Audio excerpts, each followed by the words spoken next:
into the trenches of World War II and fight our way towards Hitler with the intention of ripping off his mustache and shoving it right up his asshole. But before we do that, I want to give a shout out to Raven. They did another excellent piece of artwork as usual. And if you liked the review, make sure to give it a like and share it with your friends. With that out of the way, let's get into the background, shall we?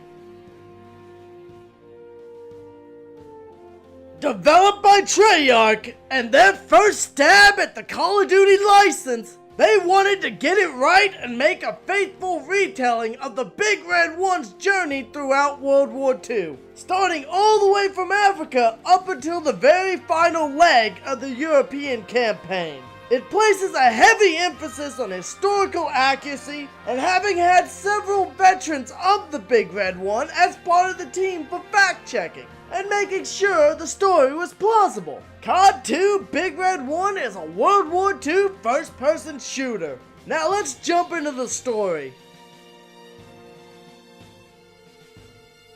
You are Roland Roger, a lowly private sent in as part of the Big Red One in Africa. As your squad fights through the Axis powers, you'll grow closer, become a family, and even cry when you lose each other along the way. The main characters are voiced by the Band of Brothers, and their camaraderie over working together so closely all of these years really show. They accurately portray the growth of a unit as they come to accept one another and see each other as equals.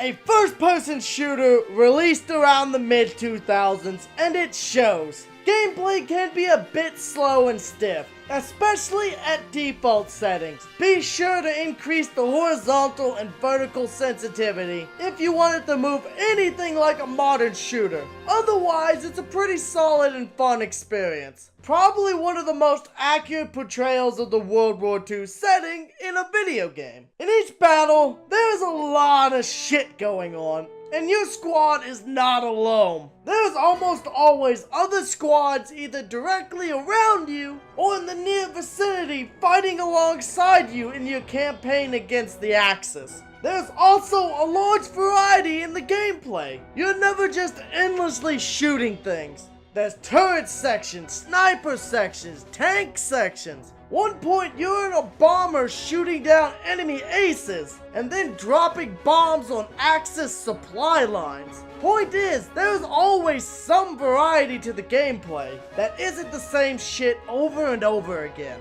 The game is also packed chock full of extras. About everything you could ever want to know about the game is included. The controls work fine. They're mostly your standard loadout, except for some reason, the melee button is mapped to the back right bumper instead of the analog stick, and circle/triangle crouch and uncrouch respectively. Triangle also jumps, but don't worry about it, it's almost entirely useless. Almost any situation you would want to jump, there's a goddamn invisible wall that stops your fucking progress, and you've gotta walk around the damn thing anyways. You'll face off against a variety of Axis-aligned troops and vehicles, from aerial Stukas to Panzers and Tiger tanks, to foot soldiers armed with dozens of different weapons. Depending on the faction and the battlefield, there's always a decent amount of variety in the levels, and the detailing on both the enemies and their weaponry is pretty outstanding, and especially the sound work. Atmosphere is stellar. Lots of explosions, gunfire, enemies and allies screaming. It's the symphony of war at its peak in World War II shooters. Incoming!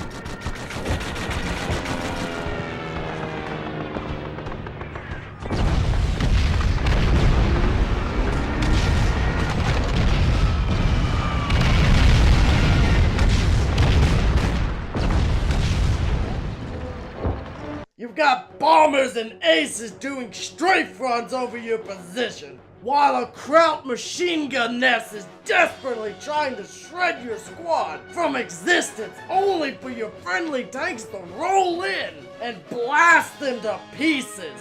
It's quite a grand display of atmosphere in a war game that I find few games can accurately match or replicate.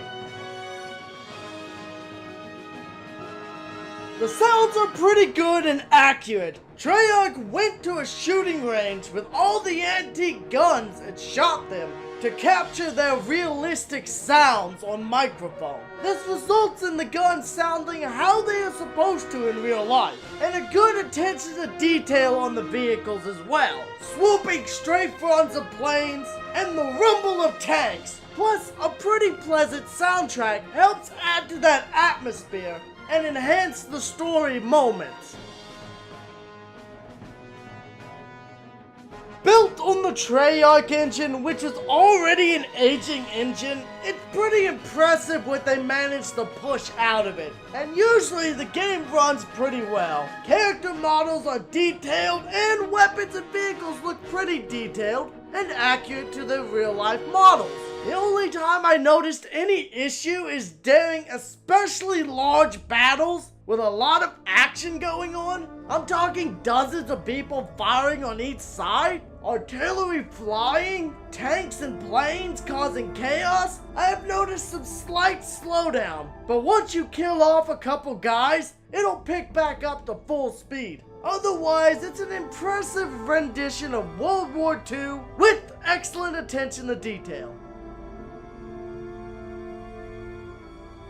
The main downsides are the slowdowns that occur in large battles. That can certainly slow down the pace of gameplay. The invisible walls which make the jump feature useless are also quite annoying, as any time you'd be able to make use of it, like say a small sandbag wall or a rock, you instead have to go around it, and that also slows down what you can do. Speaking of slowness, the general slow, stiff movement of the aiming cursor can also be an issue unless you turn up the sensitivity. It's also a first-person shooter, so if you dislike shooters or they give you motion sickness, then move on to something more your cup of tea.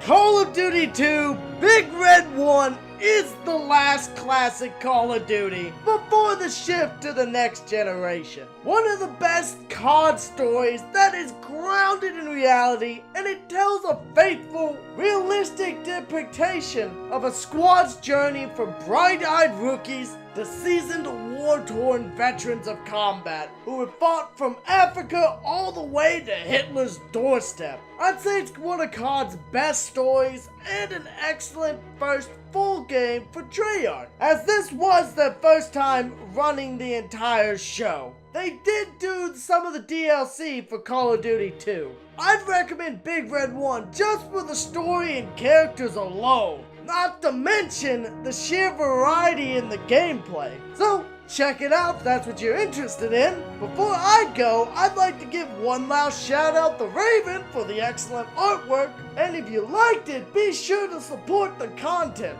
This has been Core, and I'm signing off.